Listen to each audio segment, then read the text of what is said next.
Yo! Everybody, what's up? Welcome in to the finally first episode of Off the Board. I am your host, Colby Marcio.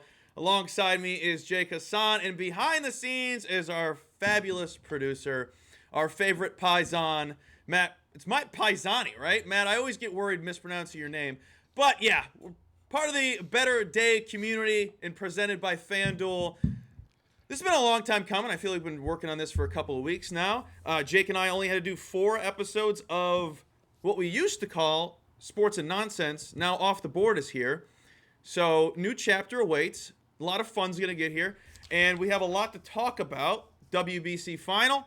March Madness begins right now. March Madness has already begun. Tournaments are set. Brackets are set. We're going to make a bracket today. And maybe we'll talk a couple other things. Jake, I know you wanted to touch on something that went down in the pigskin, but before we get there, are you all right?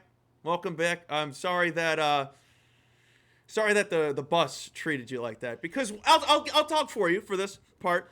When you need the CTA to be on time, let me just say it's not going to be on time. Not only is it that, it's just, or not even is it not on time, it just doesn't show up. Just straight up doesn't arrive. Like, just, you it says do, nothing ever shows up, and then it goes, 15 minutes. Great. Awesome. Thank you so much. Really, really awesome stuff. The thing is, nothing can ruin me today because of, and I said this in our group chat, I'm Dune maxing. Nothing can hurt me today. We have the Dune Part 3 teaser trailer.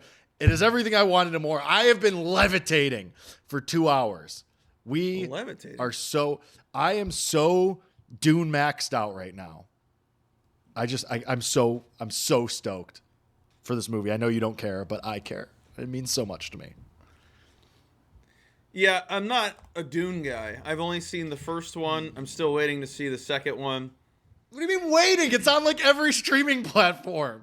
What are you waiting for? I don't have the attention span to sit through a movie that I really don't have interest in for 3 hours. You have the attention span of a chipmunk anyway, so this is not surprising. At least you noticed. Thank you. You and your TikTok generation. You and your TikTok brain. I'm literally a year older than you. Yeah, well, it doesn't show.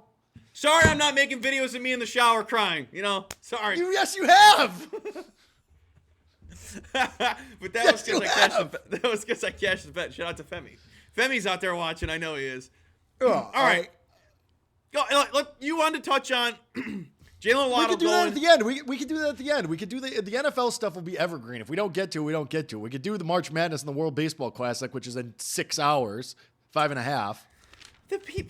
But as people in our industry love to say, football is king. So I'm glad you said that, because I wanted to kibosh it the whole time, because Jalen Waddle doesn't move any needles for me. So... Okay. Sure. Thank you. Hello, everybody in chat. Welcome into the new setup. Welcome to the fun. Let's get into tonight. Or is anyone else upset that Team Italy just fell asleep after they went down yesterday? It was pretty pathetic. You knew as soon as Venezuela went up 2 runs that when they came up to bat after they gave up those 3 runs, when they just couldn't produce anything, I'm like, this is over with. Did they fall asleep? Did they fall asleep, or is that just like what Italy? Because I feel like Italy's thing has been. Well, I just burped right in the mic. I feel like Italy's thing has been they just come out, they punch you in the face, and then they just kind of cruise. Like Venezuela's thing has been the comeback miracles. We saw it in the game against Japan. We saw it last night. Like, this has been Venezuela's thing the entire time, where they, in the 6th, 7th, 8th inning, they come from behind, they have a huge moment, whereas Italy's thing has been they pop you early, and then they kind of just hold it down the rest of the way. Like, I feel like last night to me, like, yeah, it was disappointing. I had bet Italy. Like, I was rooting for them, but I think we all felt like the magic had to run out at some point. Meanwhile, Venezuela, this is what they've been the entire time. Like, when Italy had the lead, I kind of thought, oh, okay, maybe they're just going to win this game 2-1. But except that's not what happened. And then Venezuela did what they did against Japan. They had the big moment, had the big hit at the end. And as soon as it flipped, once they took the lead, you knew it was over. Like, that was just, that was curtains. Yeah. I mean, yeah, we all thought Italy wasn't going to even get this far, but right. There was part of me that was like, okay, both of these teams are kind of similar in talent level. I think they could at least I don't know about that. In terms of they had juice. But okay. I will say it's two very different things. Yeah, they are two different things. But when the whole stadium is Venezuelans and the Lone Depot Park is packed as it's ever been, you're not coming back. Yeah. Yes.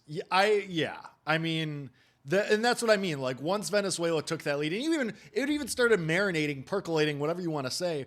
When Venezuela got on the board, when they made it a 2-1 game, like that place was a box waiting to explode right away. Like you could tell the tensions were right, and then they got that first run, and it felt like it was only a matter of time. I will say, like I think Italy had chances. Like they had guys on base. They just couldn't get the big one. They couldn't get the home run, the extra base hit to move things along and kind of open things up. I thought they were going to win. I thought they were just going to win the game 2-1. But Venezuela, I mean, you give them credit now, back-to-back games and huge moments where they've had the giant hit, the giant stolen base, the giant extra base hit, and they made it work. Now, I don't know if that happens again tonight. The odds would tell you that it doesn't because USA is a massive favorite. But I think you can't count them out at any point. I thought they were dead against Japan too, and look what happened. So can they make it 3 in a row? I have no idea. But of course it's Luis Arias. Like, of course. Like, you just need a situational hit. You need a slap snort single in a moment. And of course, like, the one thing that guy can do is give you a single in a situational spot. Situation even. This wasn't on the timeline enough when he took that pitch and just didn't move. Oh, yeah. Like, that's hysterical. Good bit. He should do it all year. Going back to Sunday, I really want to touch on this because I wish we did this yesterday so we could touch on it because I thought it was just lazy. We do this all the time as sports fans, and I saw a lot of people who are diehard baseball fans and people who have played baseball a very long time, and they were still upset with the missed ball call that ended the game on Sunday for the Dominican Republic. My biggest gripe with people that complain with the last pitch of a game, the last play of a game, whatever you want to say, across all sports, a game does not come down to the final seconds. If it did, what would be the point of playing the rest of the other innings, the other minutes, the other quarters, the other halves? There are times throughout the game where you could have benefited, could have excelled at, and you didn't. You fell short, and the Dominican Republic did that numerous times on Sunday. Who are we kidding ourselves to say the Dominican Republic was robbed because that was a ball? Hey, maybe Perdomo shouldn't have walked out of the base for another batter's box, clearly saying it was a strike. Here. Hold on. Pitch. Oh, yeah, I'm out. Oh, hold on. Pitch. Oh, I'm out. If it was a ball, stay in the box. If it was a ball, stay in the box. Don't give your own fate up, because sometimes the umps are just going to be like, you know what? That drove me nuts. Now I want to hear your take. I think everything this can boil down to Albert Pujols, first ballot Hall of Famer, one of the all-time greats. The manager of that team gets up there immediately after the game and says, shouldn't have even been that close. Shouldn't even have had to come down to that situation where you leave it up to that situation to call the game or to put the game on the line like that. But that's what I mean. Like, he's right. This is a surefire, no doubt, first ballot Hall of Famer, one of the all-time greats, 600 home runs, one of the guys who's saying, yep, it's, we bricked it. We chunked it. Like, that's all you need to know. If one of the best hitters of all time is not getting up there and he's going up there and saying, can't even be in that situation for that to be the game-deciding play. Okay, we're done. That should be the end. I don't need Derek Holland on Twitter saying, well, this is the problem with what ABS is. Enough. Albert Pujols. Arguably one of the ball best. Knower. Hey, maybe the most ball knowledge out there. Like, you know what? Let's just to really hammer this point home. Let's hear Albert Pujols' credentials as an all-time great. Let's just do that really fast, shall we? Let's do it. I think so. Over 100 career WAR, 3-time MVP, Rookie of the Year, 11-time All-Star, 703 home runs, 3,384 hits, 2-time World Series champion, 1-time World Series MVP. What?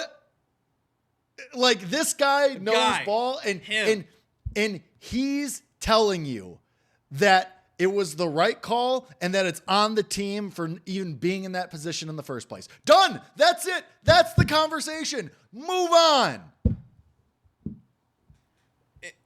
Again, if you want to, I don't like complaining about calls.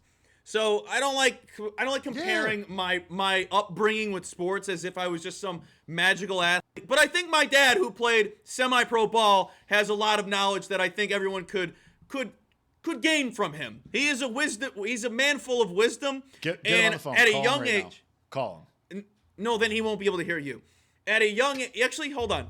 I will call him. Hold on. Yeah, what? I'm not part of this equation. Why do we care about what I have to say? It's your dad. He's a man full of wisdom. You should open with that when he answers. I will.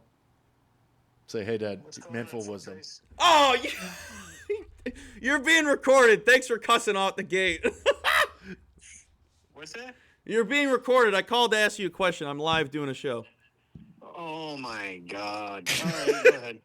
All right, so since you have the most wisdom and everything that I know is gained off of you because you're the most unbiased human being on the planet, question for you. Say a game that's really tight in baseball, and say team's down 1 run, guys on base, full count, and the ball's a little bit lower out of the strike zone, called it a strike, but it probably should have been a ball, end the game on a strikeout, and the guy in the batter's box was already walking out of the batter's box, going to the dugout, and then people were saying that team was robbed. What do you think of that? I disagree. The game doesn't the game doesn't come down to one play, right? No, never. Nope. That's all we needed to hear. Thank you. Oh, he hung up. He had to stop himself from cussing again, which was very, very funny. I love. He also is not. He's not a cusser. He finished the word. He does not That's cuss amazing. often. He does not cuss often. If I had to call somebody and you said, "Hey, gun to your head," call somebody that's not gonna cuss when you pick up the phone. My dad would have been the one I would. That call. was so great. The fact. Just to pull the curtain back for everybody. Colby and Matt both before we go down there, like, all right, you cussed a lot last week. Don't do it again. I'm like, fine, I'll be perfect, sweetie boy. And then here we go. First guest ever, live with Colby's dad, off rip. Amazing. I could not have asked for that to go better for me. Yeah, that was actually my first thought. I'm like, great. I literally just told Jake not to cuss. All right, let's get into tonight. You're a big Nolan McLean guy because, and by that I mean you loved dogging him last August when we would talk about the potential of the Mets making the postseason. You were like, let's go through the list of the bodies the Mets have if they make the postseason. Okay. Hold on. I'm going to curb this right now. I'm not that part of the conversation was not ragging on Nolan McLean himself as an individual talent. It was ragging on the Mets for putting him in that situation where your postseason hopes reside on this rookie who has 5 career starts to that point, less at that point maybe. That Nolan McLean, good pitcher.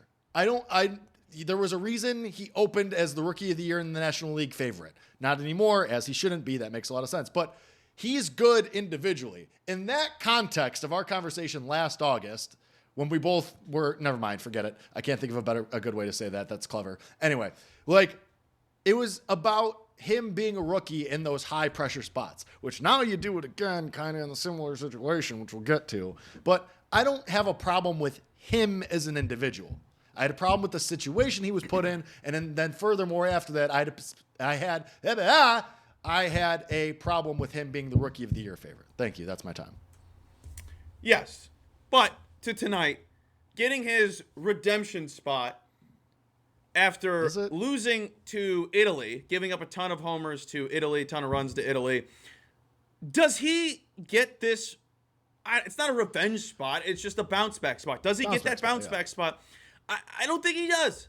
I don't truly think he does. And you already alluded to it. This is a far better team than Italy.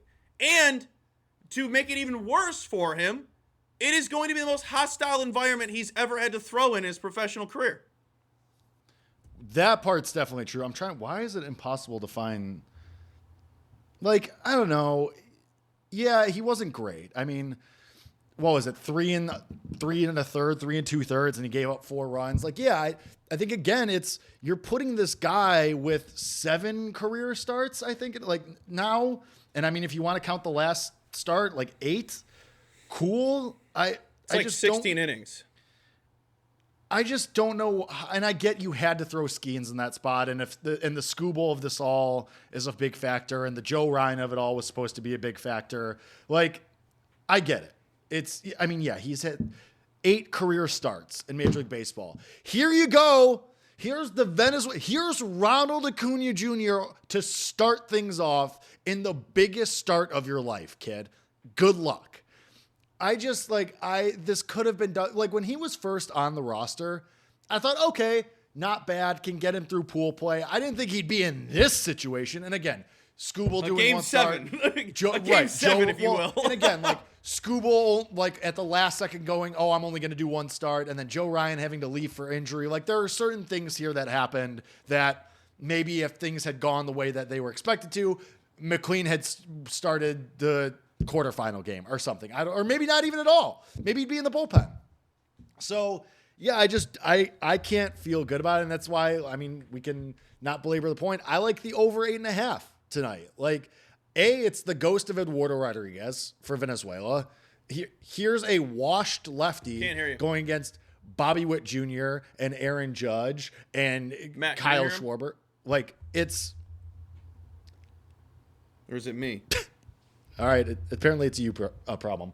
Apparently I'm still on the streams. Colby, streams. But I like the over. It's McLean in the biggest spot of his career against a very tough Venezuela lineup and the ghost of Erod against the Avengers. So I like the over. Venezuela's probably the right play. But it also depends. Like, we don't know how short McLean's leash is going to be. When does this go to the bullpen? The 3rd inning? Do they let him go through 2? Do they let him go through 1? I don't know. All right, Colby has no audio, so I'm just going to keep filibustering here. Yeah. So as far current market, you're sitting at this with USA minus 130, minus 140 at last check. You can't disagree with it. You can't. Market's currently sitting at, it's minus 280. Cool. In the U.S., of course, is getting jammed. It's minus 1.5 on the run line, minus 130. Obviously, a lot of people, the milkman and the mailman are going to bet the U.S. today. The public money is going to be there. You're going to find some moron on the streets. You're going to say, hey, who are you betting, USA or Venezuela tonight? You think a lot of people are saying Venezuela. So 2-1. Better than 2-1 is probably the right play for us to scream CLV. I just like the over. I think that this, especially when you get into these bullpens, some of these guys like Will Vest hasn't even pitched yet. Okay, good luck. If you want to just go with the starters, first 5 over, 4.5, quick, done, easy. That's probably the right play as well. Yeah, first 5 is currently over 4.5 minus 140. Yeesh. That's what we got for that. Anyway, I kind of want to. Welcome back, Colby. Oh, hey, Colby. I wasn't even going to throw to you just in case it wasn't working, but. Oh, my God. It literally just stopped going to my AirPods, and I don't know what happened. Anywho, maybe it's what play did you give out? Just give me the cliff notes of what you said. I'm playing over. I played over 8.5. It's 9 right now. I still think that's fine. Like with the ghost of Eduardo Rodriguez and with this rookie in this pressure box right now, definitely didn't say that right. Pressure cooker. Thank you. Pressure cooker. I think the over is the right play, especially considering some of these American relievers just got flown in like 2 days ago and haven't even pitched yet. So given the lineups, given the pitchers, I think the over is the play. The hashtag value is probably on Venezuela at better than 2-1 on the money line, but I don't feel confident enough to play that. Well, my guy Beezy's gonna be real excited for this one because I told him there would be an F5 that I like. And again, to show you where the books give a hoot and where they don't are the smaller props. Venezuela first 5 team total over is at 1.5. Yeah. On one book, it's -110. On another book, it's +110. And at the number I snagged, +125. Shout out to The Rock, because that got me hard. See, now you know what book I used. Venezuela's team total over 1.5 at +125 is an absolute joke. How long at 125? How long ago did you come up with that joke? Right here on the spot. Okay, I respect that. Thank you. Again, and it's only because of a certain few things that I don't have much data. I'm going off McLean not having another good outing. 2, this being the most hostile environment he's ever played in. 3, Venezuela getting energy from the crowd, which we all know it helps. And the price. The price is offensive. The price is without a doubt offensive to... I agree. I knew you would think that, Pat. That's where I thought you were going to. Can you smell what I'm cooking? That's where I think about that's exactly Venezuela. Can you smell what I'm cooking about Venezuela team total over 1.5 in the first 5 innings? Yes. It's a misprice. It's a misprice. It is a misprice, especially because you could be halfway there on the first pitch. Like Ronald Acuna Jr. is leading off the game. You could be halfway there 30 seconds into this game. For some reason, there's a part of me that's hesitant. Like, I don't know if it's just my stupid American brain wanting the U.S. to win tonight, but there's a part of me. There's a part of me that thinks that McLean only goes 2 innings, and then it's a parade of high leverage relievers. Like, what if it's McLean for 2 innings, Garrett Whitlock for 2 innings, and then it's just a parade of your best bullpen arms? And what if it's Skeens to close it out? Like, I don't know. I don't know. But 5 innings. Right. Well, even if it's 5 innings, if it's McLean for 2 and Whitlock for 2, and then let's say it's Will Vest, like, I don't know. Best case scenario, McLean is serviceable to stay out there for 2 times around the order, and the second time around he gets screwed in the 4th. Sure. I like the over in the game anyway, so theoretically I should like the first 5 You're over. You're like backtracking on your own. I know. I'm stupid. I'm dumb. I never said I was a smart man. Yeah, I mean, again, ipso facto, I do have to like your bet because I like the over in the game. Yeah, and it's tough when we've had the hibernation of betting on baseball, and we're betting on college football, NFL, college basketball, where the books give a hoot. And you got to change your thought process to, do the books know something? And when it comes to this sport, no! Because why would it be -110 somewhere else and +125 on another one? Yeah. That's a gargantuan price. That's not -115, -110, -105. That is drastically different. And I always say this.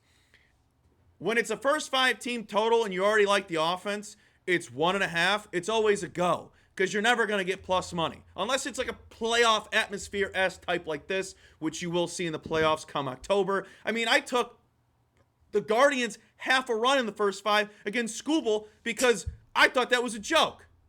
You're telling me they couldn't get 1 run? And they did. I mean, I paid like $1.55, but still, 1 run? Skubal is one of the best pitchers in baseball, if not the best. Mm-hmm. And the Guardians were one of the hottest teams in baseball. And how many times do the Guardians see Skubal? You're going to give them a half? I'll take the half. They got it on a bunt. It was awesome. I was of course going ballistic. The Guardians. Yeah. But, again, I will reiterate this throughout the season because the F5 team totals are my bread and butter. Beezy knows that. Beezy can let you know down in chat. 2.5 is where the price comes into play. 1.5 is you got to play it if it's something stupid. But you always play it when it's 1.5 because you're not betting an offense that you think sucks because, oh, hey, they're 1.5. Well, it's probably 1.5 because they suck.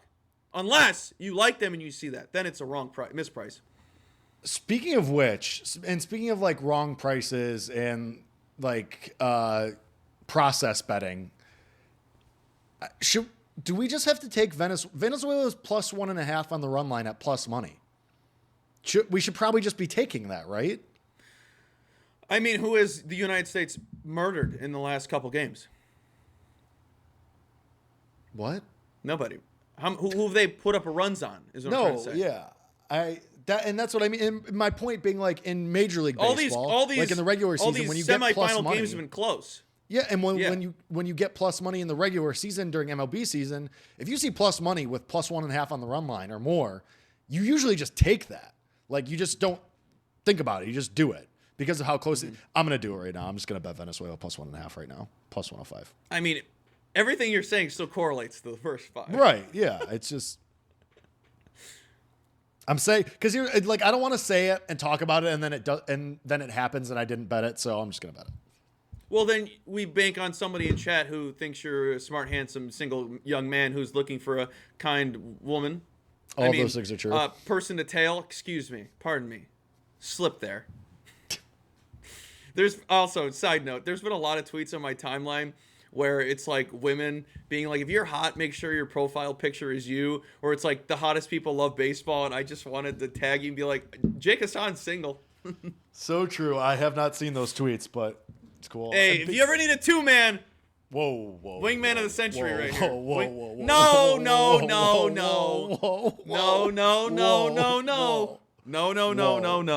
Whoa. That's not what I meant. Chat knows I was talking about wingman. You said it. Well, then lead with that next time. Don't have to. That's what the cool kids be saying these days. The kids. 2-man offense? 2-man offense? The cool kids know. Make it. I'm not cool, but they know. Make it. Anywho. All right, so my only play is going to be Venezuela team total over 1.5 in the first 5 at plus 125. That I don't want to go overboard with it. I'm still trying to add a couple more futures to my portfolio in the regular season. And we got opening day next week. I don't need to go crazy for this when the real deal Holyfield's coming up. And I think this is a good time to talk about this because I'm really getting annoyed. I understand why people are getting upset with the WBC and people are like, well, if we're going to promote it like it's better than the World Series, what are we doing? That's stupid. Like, what's wrong with promoting it? The sport doesn't know how to promote itself.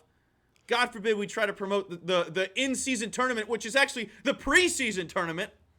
I will say, I was actually very proud of Major League Baseball today because, and if people, I know I'm the only person really who's as Dune maxed as anybody else here, but they used the Dune trailer and like not the motto, like the title card. Major League Baseball used that today. Like, that's the first time I've ever seen Major League Baseball strike when the iron is hot and use something in pop culture that's like in the zeitgeist to promote their own product. I was so proud of them. Like, I was like, good job. Like, that usually baseball is miles behind on promoting themselves in situations like that. But Dune trailer comes out today. Major League Baseball uses the poster in the same motto, slogan, whatever you want to say. Slogan's probably better. And they use it with Aaron Judge to promote tonight's game. Like, I was shocked in a great way by them. Why are you losing your mind laughing? Because it was another Dune reference. Yeah. Today until 7 p.m. Central. For the next 5 hours, today is all about Dune. Okay? If you and your friends, you and your circle are not talking about Dune, the world of Dune, Arrakis, sandworms, Paul Muad'Dib Atreides, you need new friends because those are all the things I will be talking about and all the things I care to be talking about today. We are Dune maxing today. You get your Dune out of the way? I'm Duned out already. Oh my God, you're such a dweeb. All right, let's get to the hottest sport right now. It's on my hat. March Madness. Cue up future. Amanda in chat has been begging for us to do a bracket. We will do a bracket, but I want to talk on one thing. I was talking to a friend of mine yesterday about how he likes a couple dogs in this first round, and he's worried because they become trendy.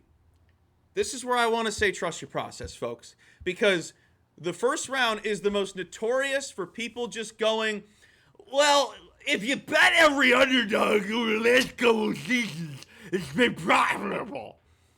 And then you get into your head and you're like, well, everyone's on it. What do I do? Best case scenario, folks, You trust your process. You don't give a hoot about what any other person is saying. If you like something, bet it. Stop letting other people think for you. That's where you get into a pretzel. I do it. I'm sure as hell Jake does it too, and Matt down below does it as well. We all do it because we all want to be right. And betting is wild.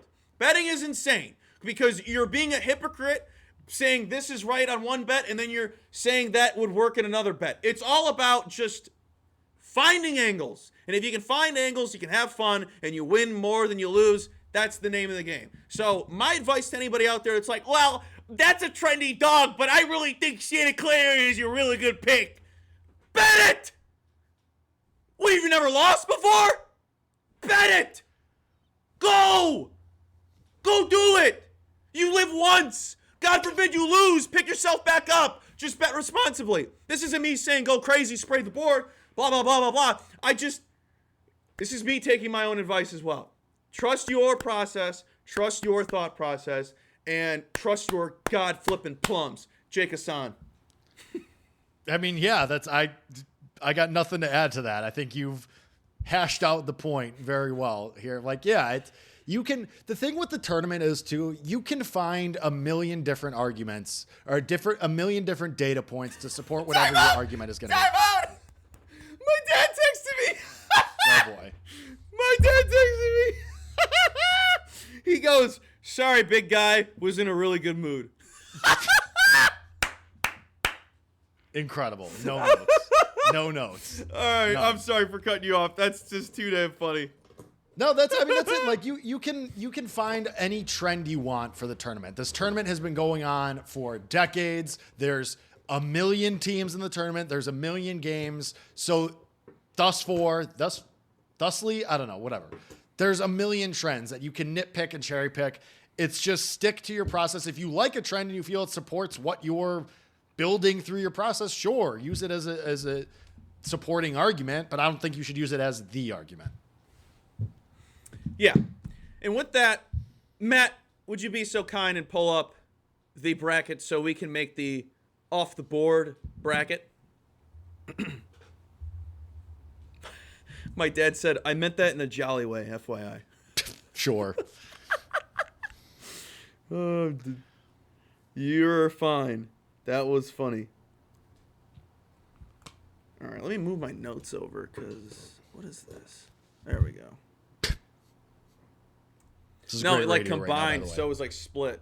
It was like split. All right, well, we have a lovely bracket up, as you can see if you're watching. As Matt, this is what the nice part of having our producer here is because we can have a bracket. 100%. And all right, and seeing as Colby is the college basketball expert here, I'll let you take us through it. Oh, you don't want to get involved in any? I'll let you just pick Illinois. No. I'm saying like you lead us. Like take it. Where do you want to start? And then I'll piggyback. Oh off yeah, you. we start top left and just go down and then to the right. All right, Matt. Obviously, we're taking Duke.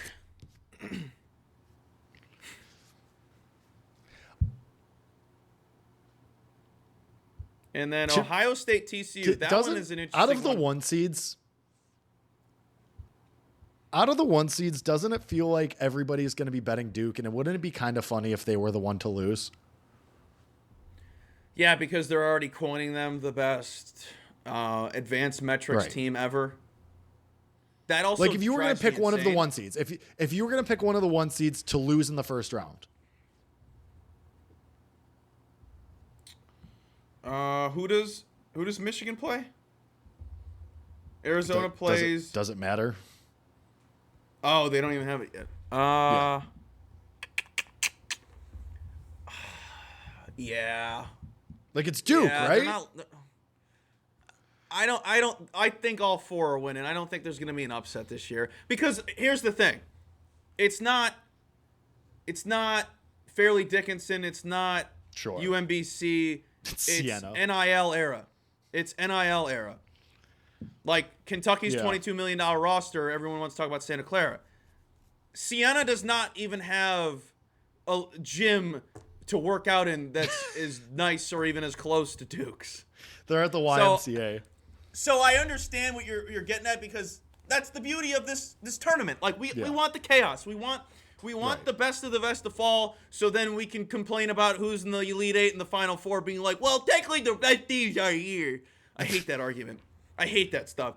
But Ohio State TCU is one I'm still trying to figure out. I hate TCU. I think they're a joke. But Ohio State isn't that great. So, Jake, if you have any thoughts, I will happily take either team. You're sitting at 2.5 right now. Like, that's your spread, and it doesn't seem like it's going to move either way. Anytime I think about TCU basketball, it's nothing but bad thoughts. I know Ohio State isn't good. One possession game, I lean towards the favorite. I lean towards Ohio State just because they should be able to win a one possession game against a TCU team that just doesn't feel like they have it. So I lean Ohio State. Do it. Because I wanted to say Ohio State, but I could have been talked into it. All right, so this one, people are saying St. John's in a bad spot. Matt thinks Northern Iowa has a chance to upset St. John's. This is the one? I don't think they lose. Maybe they don't cover. Give me St. John's. This is just to win. So give me St. John's. Give me Kansas. Just to go straight down the line. Louisville on the road is just. My initial thought was South Florida. That was my immediate initial thought. Do it, Matt. I don't want to trust a team that has to shoot threes to win. Do it. Yeah.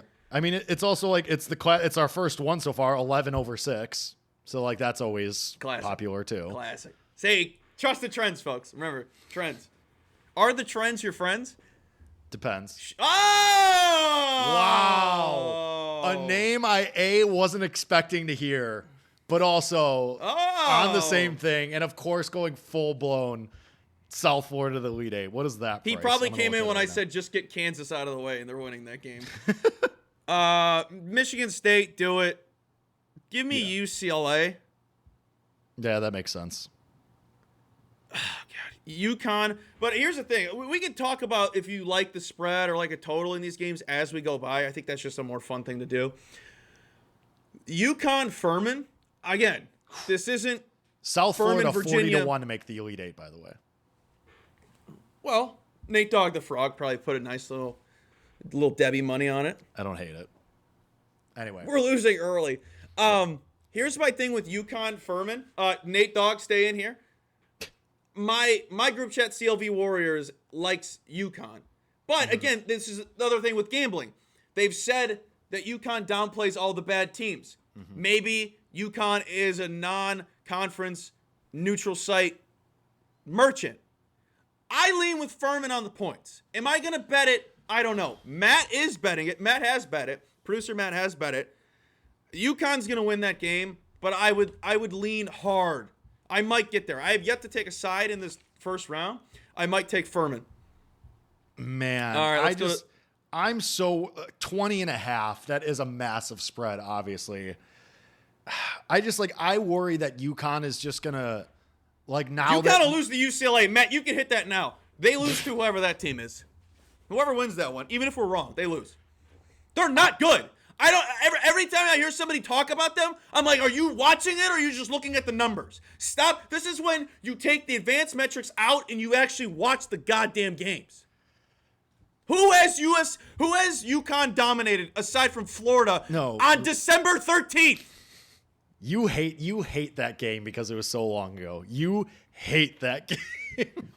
Because that's like comparing. In baseball, it's like saying it's August 20th and we go back to, hey, remember when he gave up 4 home runs in May? That's a different season ago. And I spit everywhere. Anywho. I think I'm worried about UConn just flipping that switch. But however, on the flip side of that, UCLA has played like these spoiler spots where they just annoy the hell out of you. And then you just lose. So actually, now that we're talking about it, I think you're right. I'm in on UCLA there. I could be wrong, and I can eat my words. That's fine. That's part of the job of talking sports, having a take, blah blah blah. I hate hearing when a team is underperforming when people are like, hey, what if they turned it on? And what if they lost? However, if there was going to be a team that was going to turn it on and exceed expectations, wouldn't it be UConn? Wouldn't it be Danny Hurley and this team? Not saying that that's going to happen. I think I agree with you that UCLA wins that game. But I'm just saying if there was going to be a team to do that, because now this brings me to my next point of people who say this about this team, Izzo in March hasn't happened in 20 years. Let it go. It's not a thing anymore. That's why. I agree. Hit it. Give me South Florida over Michigan State. Izzo in March hasn't happened in 20 years, everybody. I think we can say that ship has sailed. Okay, I respect that. I will say, I like Izzo's teams typically. I just don't like the hype behind Izzo because of everything you just said. Because what has he done for me lately? I always scream that. But I really hate January, February, Izzo. Right. Yes. Yes. Right. All right. And that's the thing. Everybody finishing their brackets in their office pools, and then everybody in their college rooms like Michigan State got to do it. No, you don't. All right. Side note: Cole Adams has Wright State going to the Natty just as a bit. That's St. John's, Kansas. Yeah, agree. Duke has to be Duke. Double Duke. Duke past Kansas. Yeah. Kansas will fall asleep. It won't even be Kansas falls asleep. Darren Peterson just won't show up one day. He just won't even be in the building. He will look like how he did against Arizona State. Duke, Matt, over Kansas. Yeah, Duke over Kansas for sure. Give me UCLA. I would. I kind of just want. Wait. I kind of want to keep going with this. Whatever. All right, UCLA. No. UCLA. UCLA. Yeah, give me the better coach. Give me Cronin. UCLA. Give me Cronin. Duke. You know what? I might have to. Let me write this down, and because I have two things I wanted to end on because it wasn't WBC related, it's baseball related. But UCLA to make a run doesn't sound like a bad idea because they are hot right now.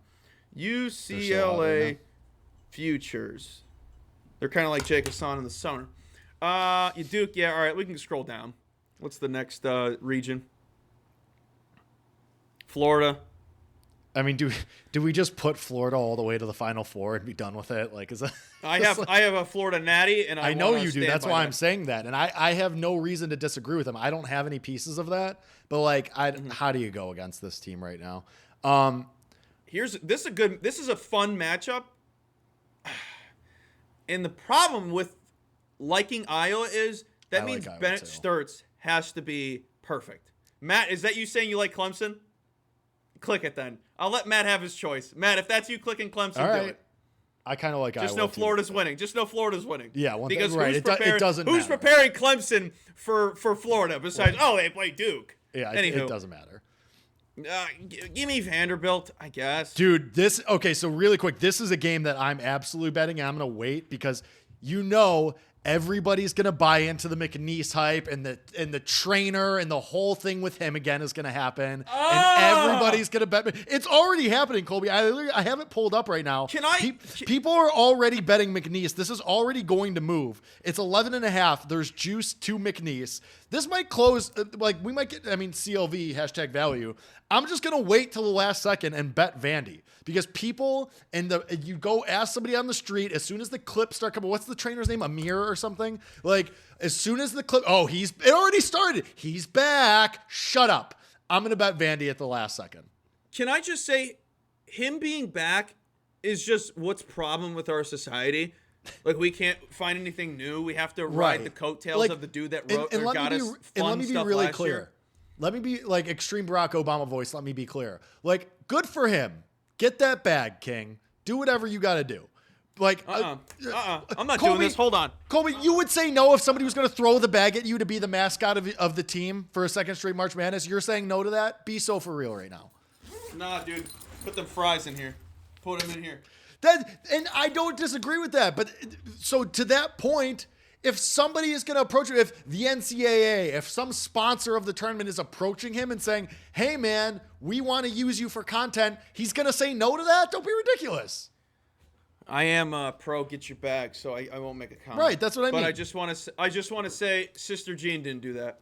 Well, rest in peace. I have nothing nice to say about her. So anyway, Vandy, I think I like them to I like them to win that bet. Like I'll be betting them on the spread. Now, this is the one everyone's going to be circling. Nebraska has never won an NCAA tournament game in their entirety. The capital of college hoops is in Lincoln. Can Lincoln, Nebraska finally get over the hump and take down the Who is this character? Who is this character supposed to be? A very white broadcaster. Okay, got it. Moby Carcio. Do we really like Troy? No, it's Nebraska. Give me Nebraska. Yeah. Give me Nebraska, Matt. And then do me a solid and give me Vandy. I was just gonna say that too. All right, VCU, North Carolina. I'm not listening to same. the VCU talk. Get that out of my face. Agree. UCLA, or not UCLA, UNC. Yeah, agree with that. Fran McCaffrey gets the dub. Yes or no? No way. This is Illinois. I think like Illinois has played terrible basketball for 5 weeks, and I don't think they're going to make a run if they continue to look like that.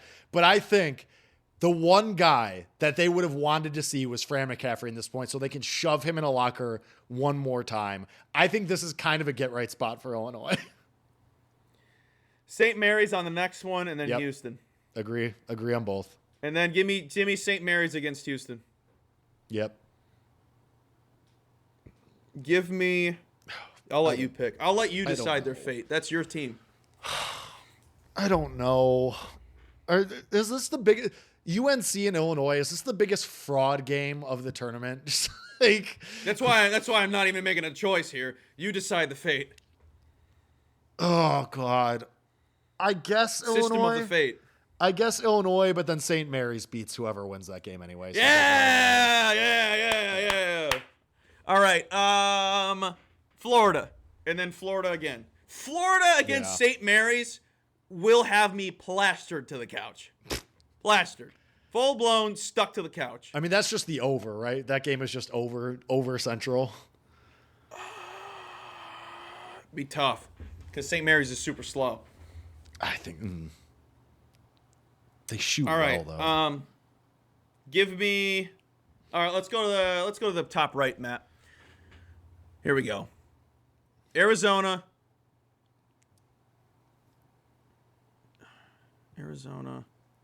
What do we think of Nova, Utah State? I have no idea. I was hoping you would have some thoughts on this because I'm at a stalemate. Like I go Matt either the way. Bat just DM'd me VCU over UNC. I hope you're right. This game's a coin flip. It's Utah State -1.5, juice to -120. So we're gonna get to 2 at some point. Give me Utah State. Just do that. Utah State. Why 9/8? Sure. Why are they favored? Why are they favored? Give me Utah State. I also don't think Villanova's good. It's a bad Big East conference this season. People are going to be betting High Point. Give me Wisconsin. I agree with that. And give me Arkansas. Well, they're coming off winning the SEC. Shut up. Hawaii doesn't have an offense. BYU. Yeah. This game is going to be awesome. This game's going to be awesome. I have it circled. I'm waiting to bet it. This is one of my leans that I'm definitely, this is going to be my definite second bet, or next bet, excuse me. I'm betting the over on this. It opened at 157.5, 158.5. It's down to 153 on one book. I was going to say. I want to see how low this gets because I love the over. Okay. No team plays defense. I'll ride on that. Here, let me pull up my notes. Kennesaw State has only played a couple top 100 teams, which is fine. I mean, it's Kennesaw State. How many top 100 teams are they going to play? They're still top 100 in pace. Both teams are. Kennesaw State last 10 games away from home, 106 in offense, 71st in offensive rebounding, 6th in free throw rate offense, 183rd in three-point percentage offense, which is not the greatest, but it's fine. 31st fastest team in the country against top 100 teams. These are the scores.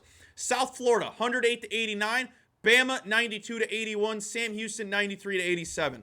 The Zags against they're against the fastest teams in the WCC. I didn't feel like going all over the place and looking at them. I'm looking at who they played recently. All 3 games against Santa Clara, only one of them went under that, which is the most recent in the conference tournament, 79-68, but it was 89-77, 94-86.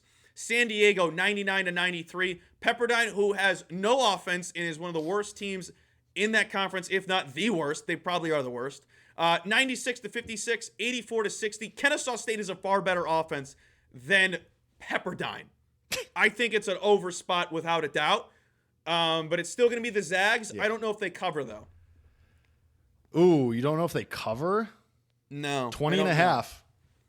I would take Kennesaw State, to be honest. Yeah, I mean, if you're betting the over, you're thinking both teams are going to score a lot of points, then theoretically it'll just be back and forth. So that makes sense. Nate, I think the reason they like High Point is because they think it's Furman, but they don't realize it, that it's High Point. And I think it's just a... And also, like, are people underrating Wisconsin? Like, Wisconsin's kind of good. I would say they've ended the season on a better note than they started. Yes. I think that's a fair point. Right. They got better as the season went on. Nate, tell me I'm wrong. Tell me there's not stupid people that are like, purple is a good color. Great. Anywho, I don't know what to do with Miami, Missouri. I think it's just Miami. I think Mizzou are such frauds. It's just I don't like either of these teams. Like, and it doesn't matter. Either one gets slapped by Purdue in the next round anyway. But give me Purdue over them and Miami. Yeah. Then give me. I can't believe I'm doing this. Give me BYU and then have Purdue beat them. Agree. Because BYU is that's gonna be one of their best shooting game of the conference tournament or of the NCAA tournament, and then they're not gonna be able to produce another one. Give me.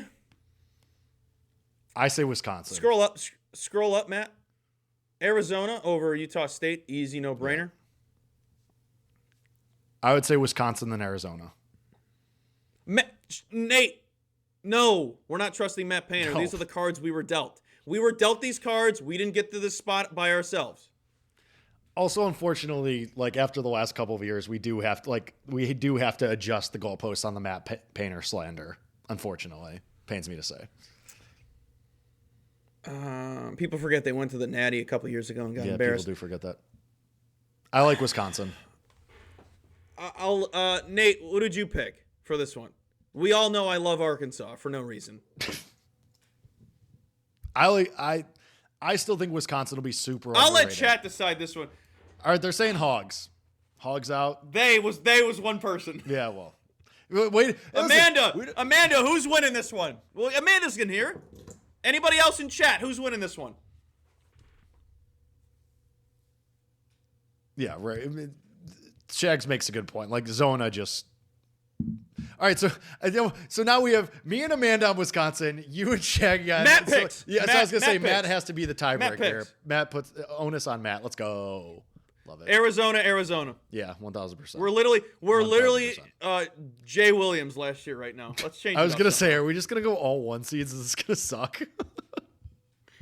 Michigan. Yeah, I mean... This is another over spot that I like. I think Georgia-St. Louis is going to be one of the more exciting games of the first round. Both teams sprint. Both teams have been playing great offense over the last month. Neither team plays defense. The total is high for a reason, and it's only going to go lower. And people are going to keep hammering, thinking it's not enough points. One of these two teams isn't going to keep up. I don't like Georgia. I don't like St. Louis. I'll let you guys decide. I'm down for whoever. I've seen a lot of people like St. Louis, like in the last couple of days. I lean with Georgia. If you want my honest opinion, I lean with Georgia. I could go either way. I think the bet, #the bet, would be St. Louis in the points, but it's only 2.5. This could go really either way. Amanda says Georgia. That's two. I'll defer. I'll defer to Georgia. That's fine. Yes, over. Yeah, overs. Tech. Give me Tech. Yeah, Tech for sure. I hate Bama. Bama, whatever. I hate Bama. I mean, they're not going to win it. They're not going to lose in this spot, unfortunately. But I think they get smacked by Tech. Yeah. I think they get Michigan. Smacked. Michigan over. Matt, go back up. We'll just crack that out of the way. No. Yes. Tech. And then we'll come back to that. Yeah, we'll circle back. We'll let that marinate for a second. I'm looking like Jay Williams right now. I hate Tennessee. I was going to say, at what point are we going against Tennessee? Because we both know it's going to happen. Do it, Matt. Do it, Matt. Do it. Do it. I mean, that's the 11/6, though, too. Like, it's a perfect fade Barnes spot. I like it. It's Virginia, right? It's Virginia. Do we take Wright State? No. Give me Virginia. It's Virginia. Here it is. Here's Matt. Here's Matt being, hey, guys. Hey, trendy dogs. Do it, Matt. Do it. I don't care. But I will say, here's my rebuttal on the whole thing. I understand we've been slandering Kentucky all season long because of their $22 million roster, but some point that price is going to come into play compared to Santa Clara's. However, maybe that's the chip that gets Santa Clara over the hump. I will live with this one. And with that, I will take Iowa State. Yeah, Iowa State for sure. Also, just to circle back to something that Shaggy said, he's right. Miami, Ohio, because I like them in that play-in game anyway, and then I think they definitely beat Virginia or Tennessee. So I'm weighing on that. All right. Yeah. This has to be chalk. I would say Cyclones. Yeah, Cyclones. Iowa State, yeah. Cyclones. This is where I want to knock my... I hate how chalky this whole thing is.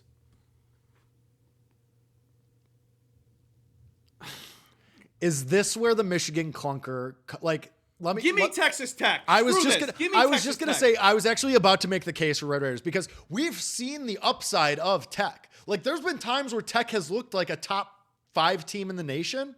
Like, if you get the Michigan game that they played against Purdue on Sunday, and you get like a 95th percentile Tech game, they win that game, right? Like, am I wrong for thinking that? No, they've...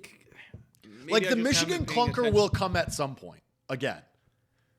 So, like, is it here or is it like it's at some point in this range? So even if it's not against Tech, it's probably against Iowa State. I want to say Tech. I know Shaggy makes the point they have no size anymore. Can they go 5 out? Give me the Cyclones. Cyclones over Tech, yeah. All right, here comes the tough part. 1, and 2. But this is, like, I mean, listen. I don't know. Last year, Jay Williams had the same crap, so no one give me crap for it. I've given reasoning on all these. Also, I forgot to rattle off the ones I've actually bet because we were just flying through these. Anywho, Florida. Yep. Arizona. Yep. Florida. I'll go with Florida for Colby's futures just to make him happy. You're the chalk. I mean, NIL, it's a different ball game. You know what, Colby? Just because I love you, I'm gonna bet Florida right now too. I think they're at a better price than what I originally got. Well, I mean, I'm absolutely parlaying them with something else. Amanda, I hope you win your bracket again. It really made my day when you told me that the one we made last year won you one, because I don't even remember it being that good. So that's pretty cool. You know what? I'm gonna Florida to win. What's the price? And parlayed with Luda to win the Masters. Oh my god. What? Now the reason so if anyone's new watching, wondering why I like Florida, I mean I have Nebraska at 30-1. Oh my god. I have Nebraska future. I took that because I wanted them to fall, and I'm like, I'll put a couple bucks on this for them to fall at 30-1. Plus I thought it was a decent price. And then I have the Zags at 20-1, which is just not gonna hit. I took that 3 weeks into the season. But Florida, Number 2 team on Bartorvik since January 1st. The only team that's better than them metric-wise is Duke. Who has prepared Duke in the ACC for the March Madness? Maybe 1 or 2 teams.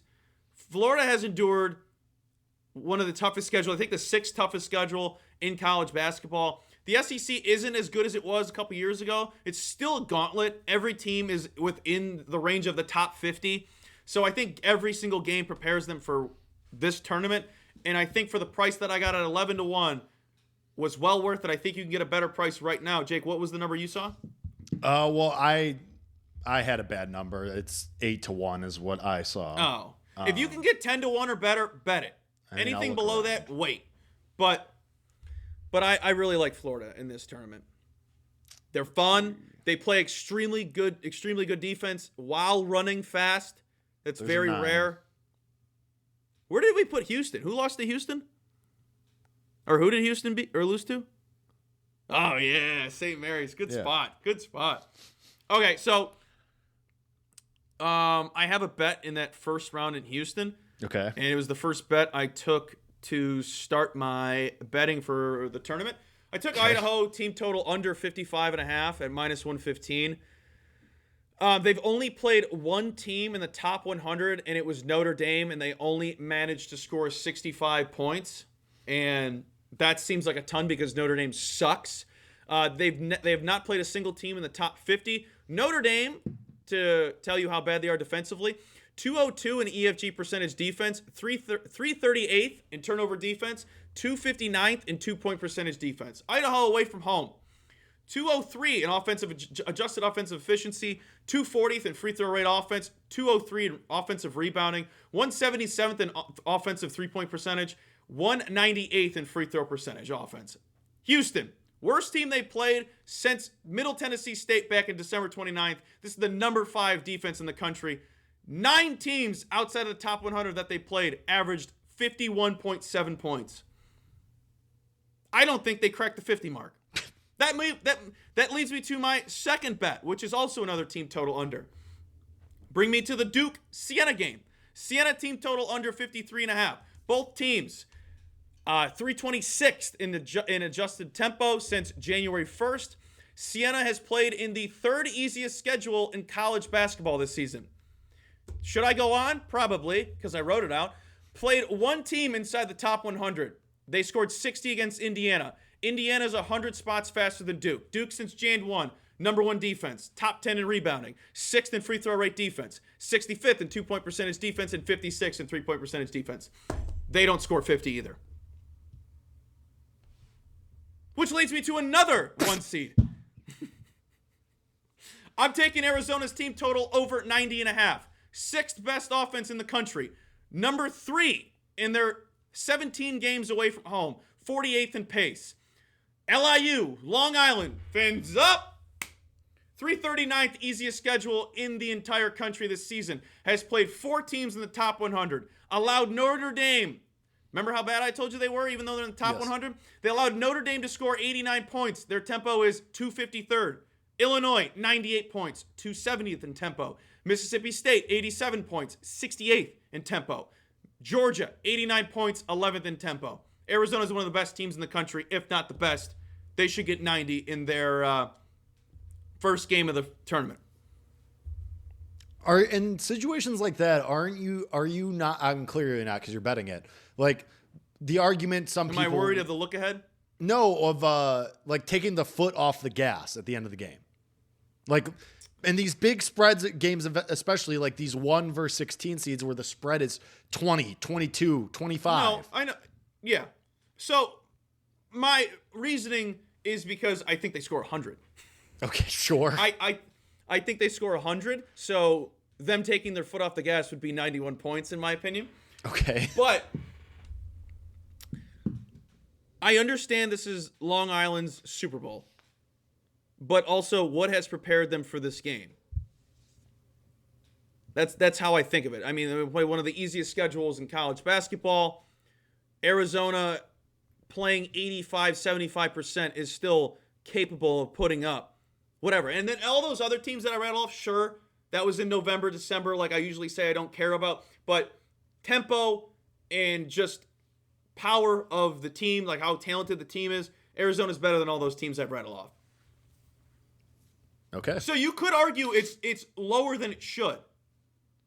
Right. So you're arguing that, you're arguing that there's 10 points of value that you're getting. Yeah.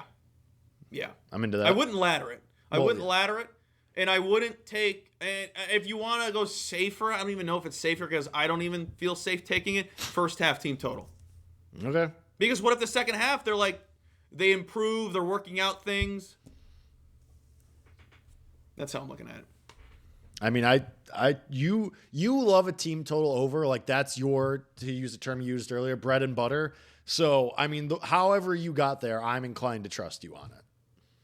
But the other two unders, I will be thoroughly impressed if either team goes over. If I lose both, fine. Sure. That's betting, Susan. Dude, that sucked. Thank you for bringing that up to keep me humble. I needed that. To bring you back down to earth. It's a good friend right there. Yeah. All right. I mean, those are the plays for, as of right now, I will have them all posted out in the next coming days. I don't have anything in terms of who do I like in Miami SMU because I know that's on everyone's circle list. Everyone's got that looked at because who doesn't want that team to make the tournament when they deserve to make the tournament? Everybody's betting Miami, which scares me a lot. It makes me want to bet SMU. I'm more shocked more people aren't betting SMU because there are maybe they will tomorrow. The spectrum of maybe I am waiting for it to go back up because I just want to see it move. Pause. But there's two sides. There's people that hate Miami of Ohio, and then there's people who are like, it's like the same thing with Notre Dame in Miami into the playoffs. Right. You're either on one side of the fence or the other. Either you're very strong on one side, or you're very strong on the other side. Either you think they got jobbed, or you think that they suck. Like it's one of two things. Nate, that game I don't give a crap about, and you know why. You know why I hate both of those teams. Both of Jake brought up a fraud off. That's a fraud off. That's a fraud brawl. Okay. That is I won't even watch. I won't watch. Super Smash frauds. That is just Super Smash frauds. All right. That's enough March Madness. I want to talk to you about MLB future because also Sean Miller. Anyhow, because I was talking to Adam Rosenberg, CJ Slippin' Jimmy over on the Dad's Bet Baseball podcast on Sunday night. Mm-hmm. And I previewed the Yankees with Scott over at Sports Gambling Podcast Network. And they asked about ways to attack the Yankees futures when you're not getting good value on the Yankees on anything. Yeah. And then CJ rattled off a prop that actually, despite how much I hate this, it just makes so much sense because of how the odds are with them to make the World Series, them to win the World Series, them to have the best record, blah, blah, blah, blah, blah. Can you guess what I'm going to rattle off? I mean, it has to be something super niche. Like, it's an award. It's not Aaron Boone to win Manager of the Year. Oh my God. Do you want to hear the price? Oh, it has to be sub 10-1. It's got to be gross. Try 20. Ugh. Now, I did the same thing. You just have to take a step back. Jake, look at me. You gotta look at me. Look at me. Take that, scoot back, whatever chair you got, take a step back. And let me just go to the book real quick. Let me just go to the book and tell you the prices for the Yankees to do blah, blah, blah, blah, blah. And then think to yourself how much value that prop has. Okay. So to win the World Series, the Yankees are 10-1. They're the second highest odds because the Dodgers are plus 210. League winners. The Yankees are plus 450. Where are we at? Divisions. In the AL East, they're plus 175 to win the AL East. And then their win total is, I think, 90.5. So, say they win 100 games. 20-1 on Boone to win it. So here's my problem with that. And it's not just because it's Yankees hate and Aaron Boone hate. These are all... And you know I hate Boone. I hate Boone. These are all expected outcomes. Like, even if they win 100 games, that's okay, great. That's like, that was always within their realm of possibility. Manager of the Year, since this award has become a thing, is always Small a team market. that surprises. Not even small market, but a team that comes out of nowhere and exceeds their expectations. That's why you and I liked Will Venable to win for the White Sox, because we think they could theoretically possibly be in the range for a playoff spot. That's why we like Skip Schumacher, because the Rangers are third banana behind the Astros and the Mariners. That's why I liked Mark Kotsay last year, because I thought the A's maybe could pop. They didn't, obviously, but Nick Kurtz won a Rookie of the Year, and that was really great. So, like, the problem with that is Aaron Boone and the Yankees are already expected to do well. I think that's why it's 20-1. They could win 100 games in the division, fine. That was already expected of them. That they're already expected to be a very good team. Stephen Vogt has won the last couple of years because the Guardians were either A, dead at midseason and then had a complete turnaround and made the playoffs, or B, they were counted out the year prior to that, and nobody thought who they were or cared who they were, and they made the playoffs. So that's my only point. Not saying that like it's a bad bet or anything. I just think that the reason it's 20-1 is because you're basically betting that the Yankees are going to break the single season win record. To me, that's the only way Aaron Boone wins. Unless like they start the first half and they're 10 games below 500, and then they have a miracle turnaround and they make the playoffs.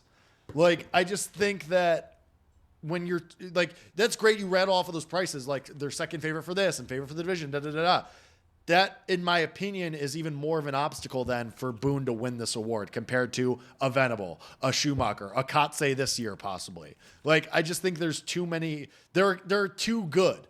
They're too good for this bet to age well. No, yeah, and I think it was just more of like, find the best value you can if you really like this team. That was more of like where I was like, okay, this makes a lot of sense, but I'm not going to bet it. Also, because typically big markets don't win it. If you go look in the history, like we just rattle off the Guardians. Well, because the big market teams make the playoffs generally. They're perennially awesome. Yeah. You know, like they're perennially good teams. That's why Dave Roberts never wins, because the Dodgers are too good. Like it does, like they're just expected to do well and win a million games. Speaking of them, win total under, right? I mean, what's it sitting at right now? It's like, I think it opened at 104. I think it's down 103, 102 range. Yeah, I mean, you're basically betting, are they going to be the best single season team of all time? I don't want. Which they were priced at. We had the same discussion last year, right? Because I think it was 2 wins off from last year's total. Like, I tried to be cute and beat the Dodgers in the futures market last year with the Diamondbacks to win the division. Like, I'm good. I'm not going to try and beat this team. They're too good. I will, when we get to the playoffs, maybe I'll try and find a way to beat them. But over 162, I don't want to try and beat them. Like, you can make the arguments, oh, well, then maybe they'll rest guys. Maybe they'll give guys day off. I tried to do that last year, and look where it got us. I'm good. Now that is one team I'll give the exception to of they'll wake up in the postseason. Yeah, because they're not trying until the postseason. Yep, because if they get hurt, they're not going to have them ready till October on purpose. Right. We've heard the stories. But also, this leads me to another one. Had this circled for a while. Blue Jays under 87.5. I'm just waiting if I take it or not. Here's my reasons. One, the AL East is going to beat the crap out of each other. Two, that lightning in the bottle season last year fizzles out. Three, heartbreak. This is kind of like, I kind of view this as like a hangover spot. Like it's just that build up, that we got it, and then massive heartbreak. If they hadn't added as much as they did, I would agree. But that's what's worrying me. That's why I haven't taken it. Because when they lost, I'm like, I'm taking this. I'm taking this. They're not gonna, who are they going to go get? And then they added a couple good pieces. And they're better than last year. So I think are they going to mesh the way they meshed last year? Why wouldn't they? You still have the main leaders. George Springer didn't go anywhere. Vlad Guerrero Jr. didn't go anywhere. You think Springer's going to have the same type of season? If he's only DHing, I don't see why not. Probably not exactly the same, but if he's only hitting, he should theoretically stay healthier. I just like the addition. I like the addition of Cease. I like a full season of Trey Savage. I like what they have around Vlad and Springer, and I think the ancillary pieces, like the signing Ponce from Japan as well. What's his name? The other hitter, God, why can't I remember his name right now? Holy hell. The other Japanese guy, not Murakami. Hold on, give me 2 seconds. I'll find it. Oh, he's always so forgotten about. Kazuma Akamoto. He's really good. So I think that I think the Blue Jays are trending to be the 2020s version of the 2010, 11, 12 Tigers. That's kind of where I feel like the Blue Jays are trending. Always there, always in the conversation, but just can't get it done. That's who they feel like to me. Always a bride, never a bridesmaid. No, other way. Yeah. Dumb brain there. Yeah. And I said it in my head before I did it. But I think they're good. They're a good regular season team. I'll like them. I might bet them to win the American League East because they're still not really being respected like that. So that's kind of weird. Yeah, I mean they're plus 250. Yankees are plus 180. That feels wrong. Yeah. I don't know. I don't think that's too low of a number. I still think they're going to be a good team. Yeah. I just wanted to rattle those off. I was looking at them last night, and I've had the Blue Jays under circled for a while, but I'm there with you. I don't think I'm going to get there. Yeah. Plus, they were too fun, and I would hate to ride the hate train on them. I don't have much hatred for any teams anymore. I just love the sport. I love where it's at. I truly think that we're on the up trajectory of baseball. Yes. I feel like the 2010s.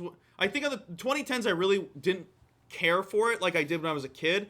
I feel genuinely like a kid again when baseball's on. I think it's coming back. I think people are going to actually care about the sport like they did in the early 2000s and prior to that. So, if anyone else disagrees, I don't care because I'm going to be betting my rear end off on baseball for the next 9 months. So that baby is going to be brewing. Yeah, it's going to be awesome. I'm excited. Yep. And I think this will conclude the first episode of Off the Board. Make sure you guys are following Better Day on X, Twitter, whatever the cool kids call it. It's better_day. Go check out the website. Go sign up. Go check everything out over there. This is presented by FanDuel, you goobers. And we will be live maybe at the end of the week. We'll let you know. We got to work things out. Schedule's still not complete. We may be live Friday. We will be live, you sick degenerates. We will be live before opening day. So yes. That is definitely true. Hey, don't be like, hey, are you going to do an opening day show? Yeah! That's why they brought us on. All right, everyone that tuned in, everyone that showed up, I love you. Make sure you give me a follow at Twitter X at Colby M. Betts if you haven't already. Jake Hassan is the Jake Hassan. It's real simple. It's real easy. And better_day. Go check it out. Beezy, don't forget, folks. Venezuela first 5 team total over 1.5 plus 125 on the rock. And over 8.5 in the game. And Venezuela plus 1.5 on the run line. Appreciate you guys. We'll see you soon.